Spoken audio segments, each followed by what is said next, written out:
And welcome to CBMC's English worship service. Thank you for being together as we worship our risen Lord. Psalm 95:6 says, "O come, let us worship and bow down. Let us kneel before the Lord our Maker."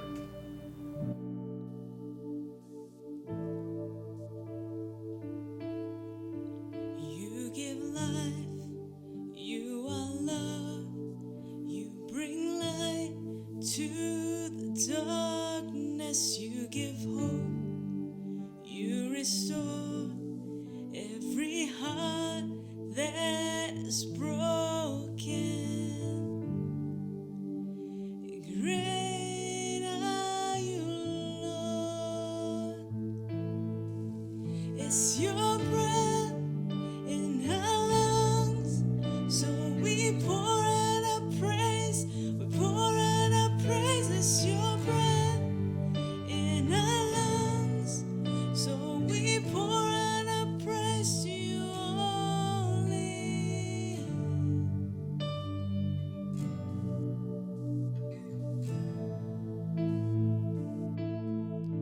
You give life, you are love, you bring light to the darkness, you give hope, you restore every heart that is broken. Great are you, Lord. It's your breath in our lungs, so we pour out our praise. We pour out our praise. It's your breath in our lungs, so we pour out our praise to you only.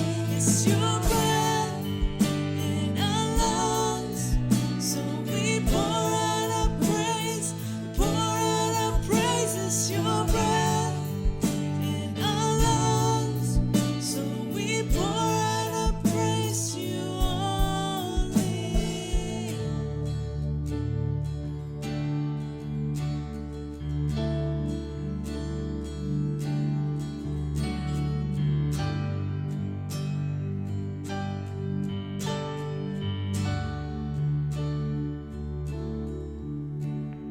And all the earth will shout your praise.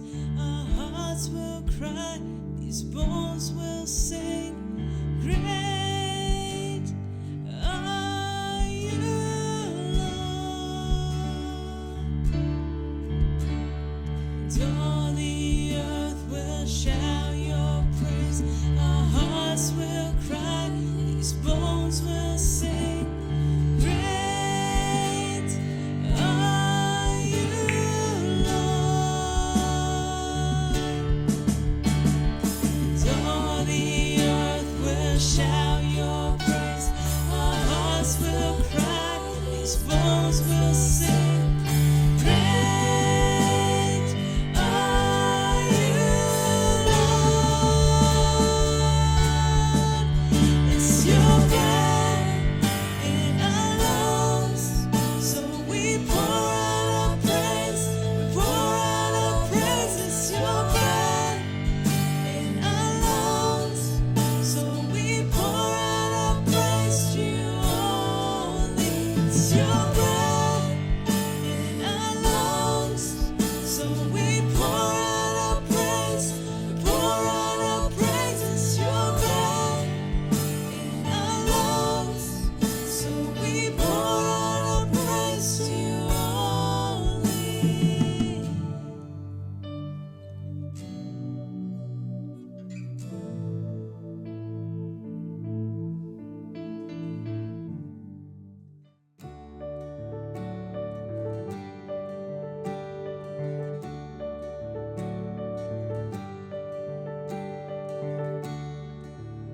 Are you hurting and broken within? Overwhelmed by the weight of sin? Jesus is calling.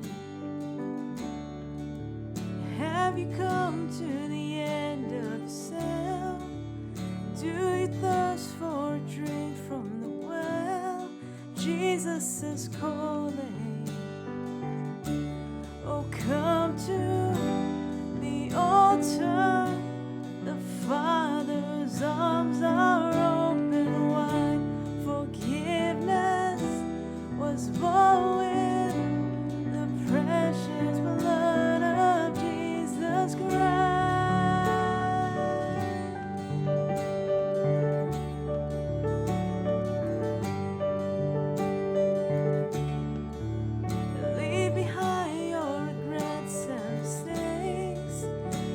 come today, there's no reason to wait.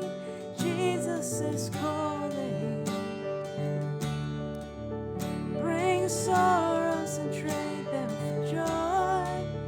From the ashes a new life is born. Jesus is calling. Oh, come to the altar. The Father's arms are open wide. Forgiveness was bought with the precious blood of Jesus Christ. Oh, come to the altar. The Father's arms are open wide. Forgiveness was bought with the precious blood of Jesus Christ.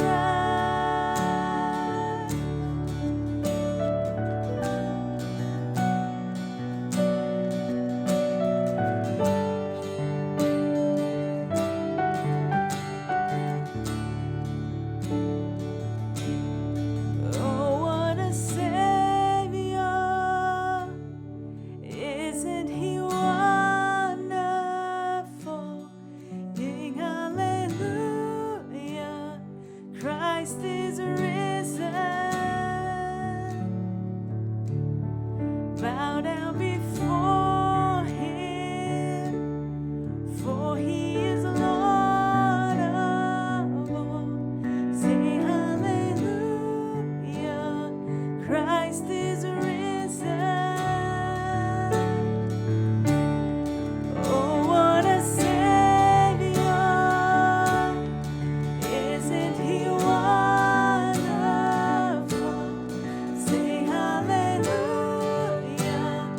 Christ is risen. Bow down before Him, for He is Lord of all. Sing hallelujah, Christ is risen.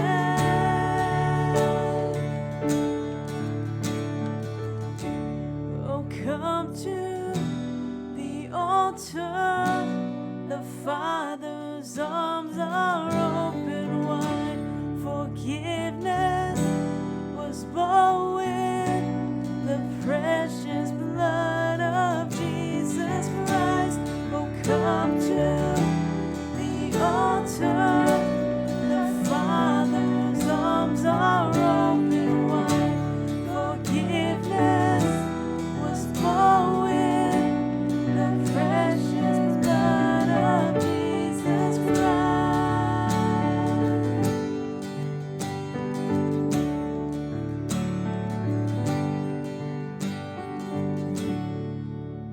Bear your cross as you wait for the crown. Tell the world of the treasure you found.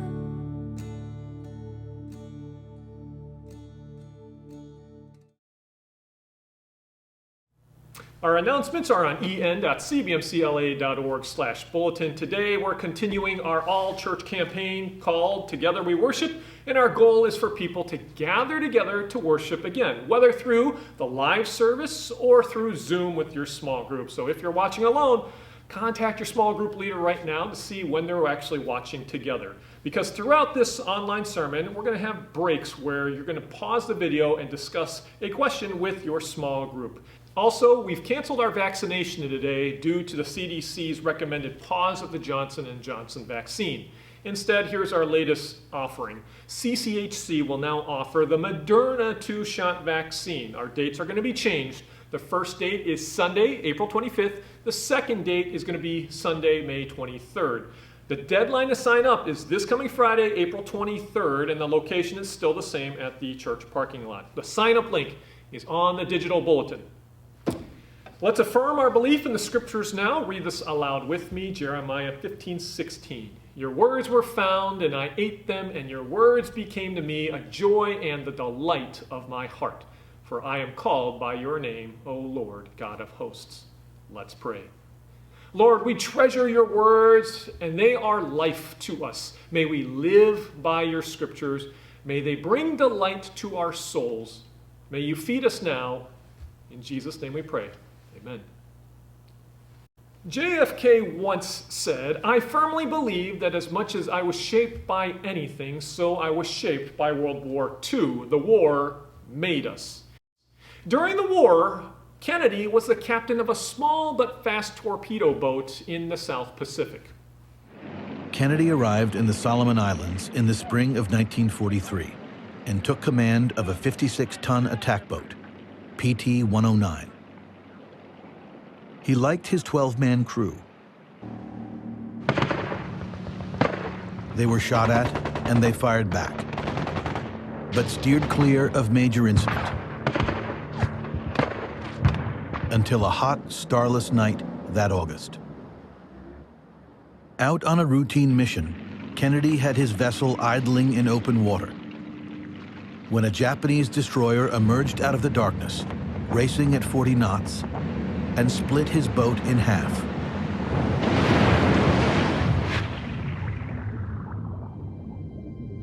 Two of his crewmen were killed immediately. It took Kennedy nearly 3 hours, swimming around in the dark, to gather the survivors onto what was left of his PT boat. His engineer, Pappy McMahon, was badly burned, in excruciating pain, and helpless. They were still stranded in open water at daybreak. Mid-afternoon, what was left of PT-109 was beginning to sink, and it looked like they had been left for dead. As Kennedy clung to his sinking ship, he asked his crew, "If the Japanese come after us, do you want to fight or do you want to surrender?" And the crew said, "It's up to you, boss." And that's when JFK took command. He decided that all of them should swim 3 miles toward a tiny island on the horizon. One of the sailors was burned and wounded. They put a life jacket on him. And then Kennedy, he was a former member of the Harvard swim team. He put the life jacket strap in his teeth and he towed him for the next 5 hours. Unfortunately, this island didn't have any food or water, and so the next day, Kennedy had to ask the starving men to swim again to a second island miles in the distance. Fortunately, the second island did have coconuts. After 6 long days on this island, Kennedy and his crew were finally rescued. One biographer said World War II changed Kennedy by placing him in charge of men not at all like him. Mechanics and farmers and factory workers. During the war, Kennedy learned how to ask people to do things, and the biographer continued, Kennedy realized that the key to forging loyalty was the invitation itself. Perhaps this is one of the causes why Kennedy is famously known for this. And so, my fellow Americans, ask not what your country can do for you, ask what you can do for your country.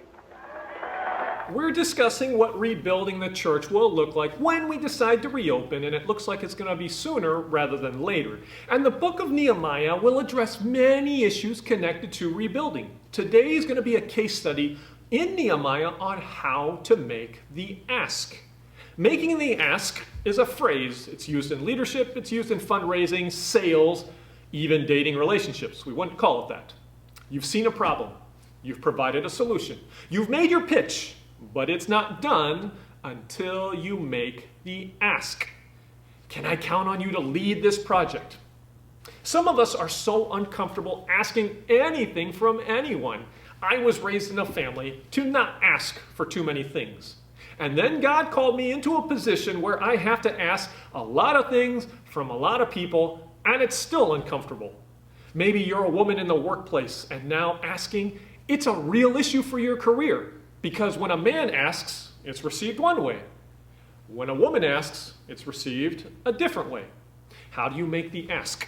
Specifically, as it relates to reopening CBMC, for any of you serving in ministry, how do you ask people to help as the church rebuilds? The question from the text today is how to make the ask. Last week, we read in Nehemiah 1 how once Nehemiah heard Jerusalem's walls were burned and destroyed, he then lamented and renewed the covenant. Today, we'll see him in a second step in the rebuilding process. 4 months after chapter 1, Nehemiah the cupbearer was in the presence of the king and said, I took up wine and gave it to the king. Now I had not been sad in his presence.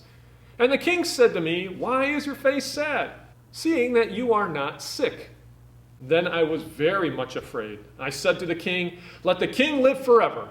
Why should not my face be sad when the city, the place of my father's graves, lies in ruins and its gates have been destroyed by fire?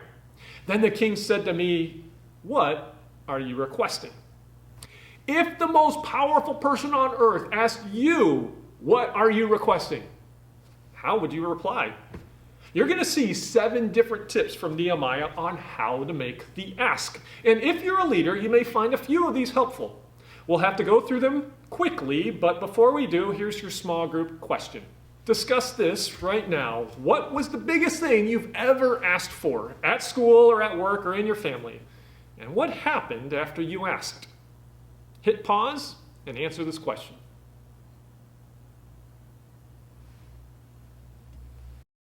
Verse 4, so I prayed to the God of heaven. The first step that Nehemiah took before making the big request was to pray. Perhaps he prayed under his breath, but he was praying hard, because prioritizing prayer, if you do that first, what you're doing is symbolically placing God first. The scriptures, they tell us to pray without ceasing. Proverbs 16:9 says the heart of man plans his way, but the Lord establishes his steps. So pray. And so what can you pray? Here's some short examples of what you can pray underneath your breath in one simple sentence. Psalm 139:23, search me, O God, and know my heart. Or, have mercy on me, a sinner. Or, as Peter prayed, Lord, save me, when he tried to walk on water. And just like Nehemiah prayed, you can pray under your breath when you make the big ask. The second step is to get involved in the ask. Verse 5, and I said to the king, if it pleases the king, and if your servant has found favor in your sight, that you send me to Judah, to the city of my father's graves, that I may rebuild it. Nehemiah's ask to the most powerful man was, release me from cupbearer so that I can go to Jerusalem and I can be the one that helps rebuild the walls. Send me. Notice what Nehemiah could have said instead. Nehemiah could have asked the king, can you have the walls rebuilt? And maybe the king would have sent money, or maybe he'd given an order, and maybe the project would get done someday. This is how many people would have solved the problem. Can you have it done by someone? When you ask a supervisor to have something done, here's what happens. You've created more work for that leader. It comes across as you giving that leader an assignment. And now that leader, King Artaxerxes in this case, has to find a project lead. Nehemiah helps the situation and takes it one step further. He says, send me. Because leaders know that projects, they rise and they fall because of leadership. And this is Nehemiah's time to rise. All his years as cupbearer would be for such a time as this. And now he was cashing in all his chips and all the trust that he built up with the king. He knew no one else was in position to rebuild like he was. When you make an ask, people respond favorably if you're involved and if you've built up trust with them. I want to know you're involved. If you're involved, I'm more interested in giving you what you want. If you're not involved, I'm not. Here's the third tip. Make the ask clear. Verse 7, and I said to the king, if it pleases the king, let letters be given me to the governors of the province beyond the river, and that they may let me pass through until I come to Judah, and a letter to Asaph, the keeper of the king's forest, that he may give me timber to make beams for the gates of the fortress of the temple, and for the wall of the city, and for the house that I shall occupy. And the king granted me what I asked, for the good hand of my God was upon me. Nehemiah continues his request. He asks for letters of authority. This would have been a huge request. Why? Because Nehemiah was asking King Artaxerxes to reverse a previous decision that the king made, perhaps 20 years earlier. It says in Ezra 4:19, and I, Artaxerxes, made a decree, and it's been found that rebellion and sedition have been made in Jerusalem. Therefore, make a decree that this city be not rebuilt until a decree is made by me. So Artaxerxes ordered Jerusalem to stop rebuilding because of their previous rebellion, which explains why the wall was never built. Nehemiah then asks for lumber from the king's designated lumber mill, and then he asks for a house. Later we read in chapter 5 that Nehemiah would be labeled as a governor. So it's possible that with the house request, Nehemiah was asking for a government position as the governor. Either way, Nehemiah thought for months what he needed, and he decided that this day would be the day of his big ask. So when you make the ask, James 4:2 says, you do not have because you do not ask. And some of the ministry leaders that I know don't ask enough. Leaders ask, plain and simple. Leaders who don't make the ask, they don't achieve larger goals. They try to do everything themselves, and then they burn out. Why don't we ask for help? Because we're too proud. So when you make the ask, how do you do it? Well, consultants will tell you several tips that Nehemiah displayed. The first is to be clear, just like Nehemiah. Nehemiah knew that what he needed before conversing with the king. Letters, lumber, some time. If you're asking for help for a ministry, what specifically do you need? And if you're asking for funding, how much do you need? And what are you going to spend it on? The best leaders have planned what they're asking so that it's clear. And then second, ask boldly. Don't worry about the answer being no. If you don't ask, the answer is always no. Communication experts will tell you that when you make the ask, you don't downplay the ask. Don't say things like, I know you're busy, but it might not be the best time for you, but... And don't apologize. All it does is weaken your ask. Nehemiah asked boldly because the good hand of God is upon him to build. So here's your next discussion. Let's pause. Leadership is always about asking people above and below you for help. How do you normally feel about asking others to help? Pause the video right here. But when Sanballat the Horonite and Tobiah the Ammonite servant heard this, it displeased them greatly that someone had come to seek the welfare of the people of Israel. And the fourth thing to know when you make the ask is you should expect that there will be some resistance. This is going to be a foreshadowing of the upcoming tension that we're going to see in chapter 4. Sanballat the Horonite, he was the governor of Samaria, which was one province north of Judah, Judea, Jerusalem area. Tobiah was a government official. And they weren't too happy that another official was now coming into their territory to rebuild. When CBMC reopens, you should expect some outsiders aren't going to be happy. Because Sanballat and Tobiah are going to pop up later, we'll address this point more fully in the weeks to come.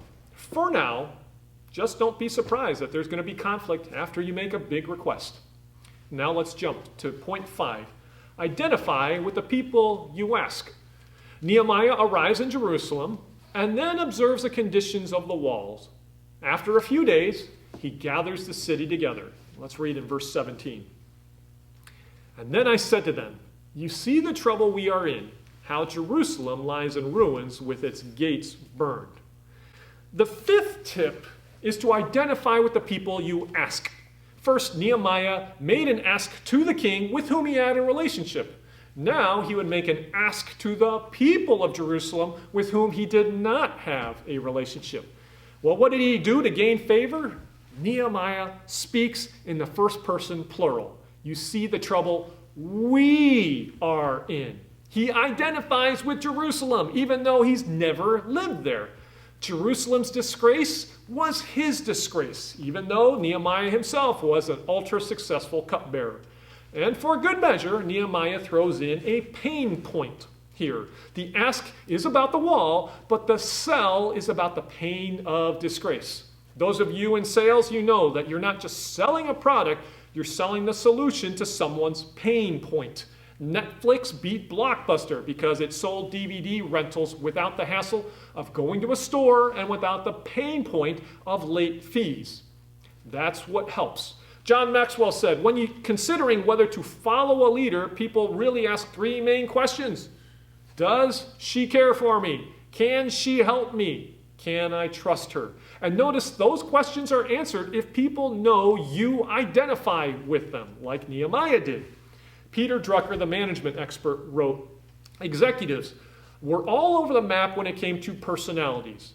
What made them all effective is that they followed the same 8 practices, of which one of the practices was they thought and said we rather than I. Effective executives know that they have the ultimate responsibility, but they have authority only because they have the trust of the organization. If you're asking others to help, you need to make sure you say we a lot. Make sure you're ready to live life with them, like Nehemiah did. Make sure that their pain is your pain.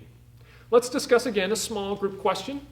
When have you seen a leader not identify with the people?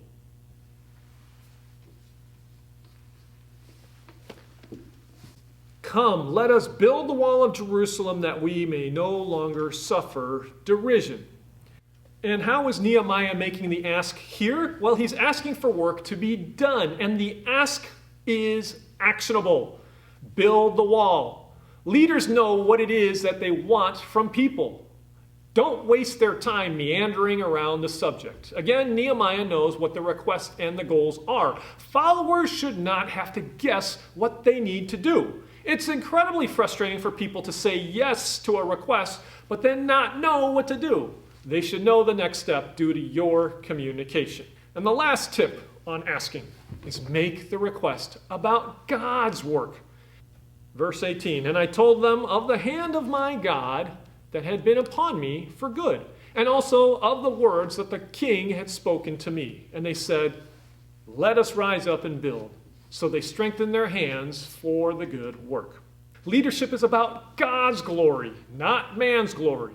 Henry and Richard Blackaby define spiritual leadership this way: moving people onto God's agenda. The temptation of leadership in churches is to move people onto our own spiritual agenda. Nehemiah is moving the Jews onto God's agenda for a renewed Jerusalem and a renewed covenant. And he testified that God's hand moved the king who once stopped the rebuilding to now allow the rebuilding. And that God caused the king to now source the lumber for this wall project. As we continue through Nehemiah, you'll see that Nehemiah is all about God's work and God's agenda. When we reopen and we rebuild CBMC, and when you make the ask, the motivation needs to be about God's work. Most of you watching probably don't struggle with asking things for your own glory. You probably struggle instead with just making the ask in general. Well, here's a story about making the ask and how making it about God's work could help you. There was once a very shy executive director of a children's home, but he was too uncomfortable to ask donors for any money. He loved the children and he loved the work, but he hated the fundraising. He hired consultants, and the consultants suggested something for the next time he had to go through fundraising. They told him, don't nervously anticipate all the ways things could go wrong. Pause, recall your larger purpose. And then the consultant said this: imagine the little kids tugging at your pant legs as you walk out of the office saying, do it for us, Bob. You can do it. We need the things the money will buy. That executive director became fearless, a highly successful asker after that, asking for $100,000 gifts to the children's homes. For ministry, making the ask isn't about you. It's first about God's glory, and then second about the people whom you're serving. When you make the ask about your work, it's intimidating. When you make the ask about God's work, it's commissioning. Turn back to your small group for this last question. When have you been asked to do something at CBMC? Without mentioning names, what factors made you feel good about saying yes? And what factors made you say no? Press pause.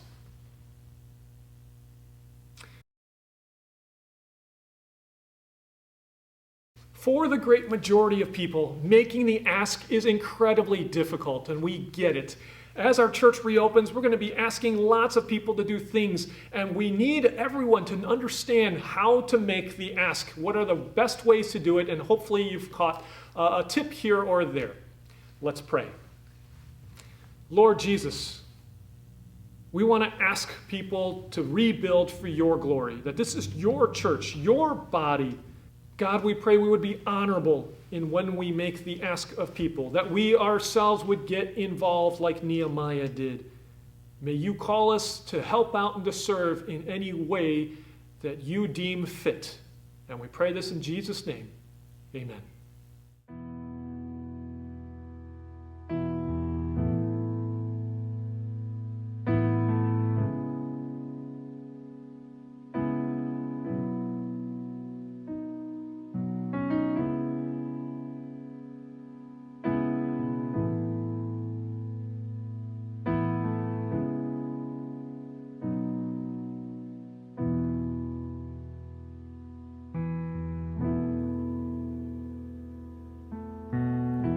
Lord bless you and keep you.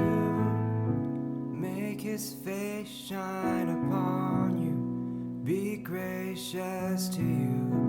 Lord turn his face toward you and give you peace.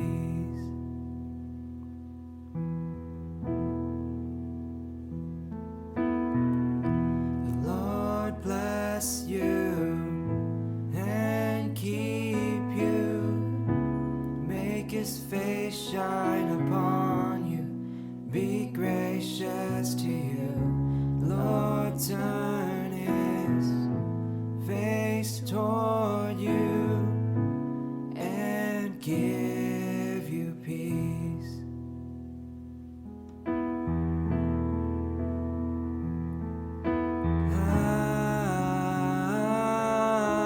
Amen. Amen.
children, and the children, and the children.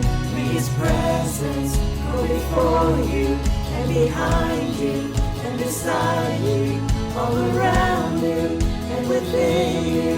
He is with you, He is with you, in the morning, in the evening, in your coming, and your going, in your weeping, and rejoicing. He is for you, He is for you, He is for you, He is for you, He is for you, He is for you, He is for you, He is for you.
And now let's conclude with our benediction. Say this out loud together.